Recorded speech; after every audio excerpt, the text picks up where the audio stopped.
My First Castle Panic is a game by Fireside Games for the littlest board gamers. This game is for kids as young as 4 years old.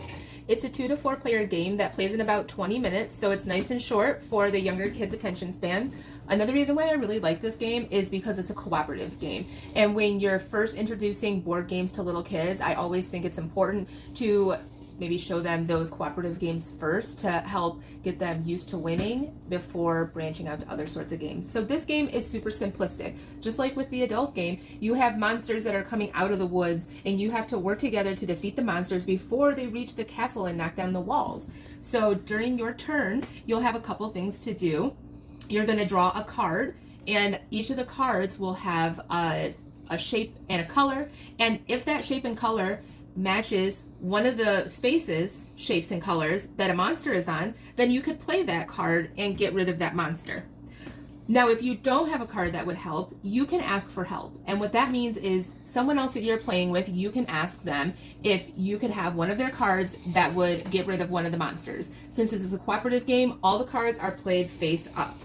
There are certain cards that let you get rid of a monster on any shape, but it has to be a certain color, or a specific shape, but any color. And in that case, I would be able to play this card to get rid of this monster. So after drawing a card and playing a card, the next thing that you are going to do is move the monsters. So each monster that is still on the board is going to move one space closer to the castle.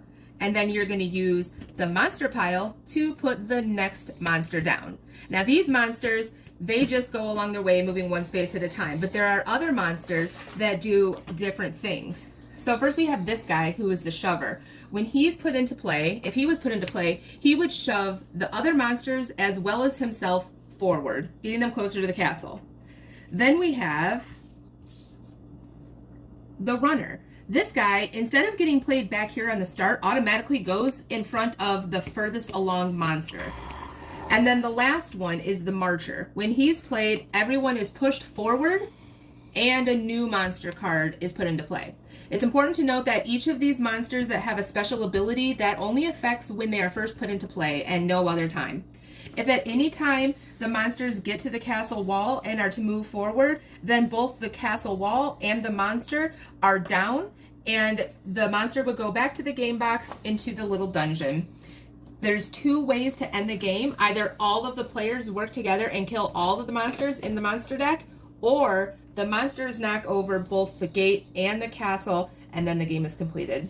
All in all, this is a great game. My son really enjoyed playing it. He really loved the cooperative aspects of it, and I think it's a super fun time for the youngest board gamers.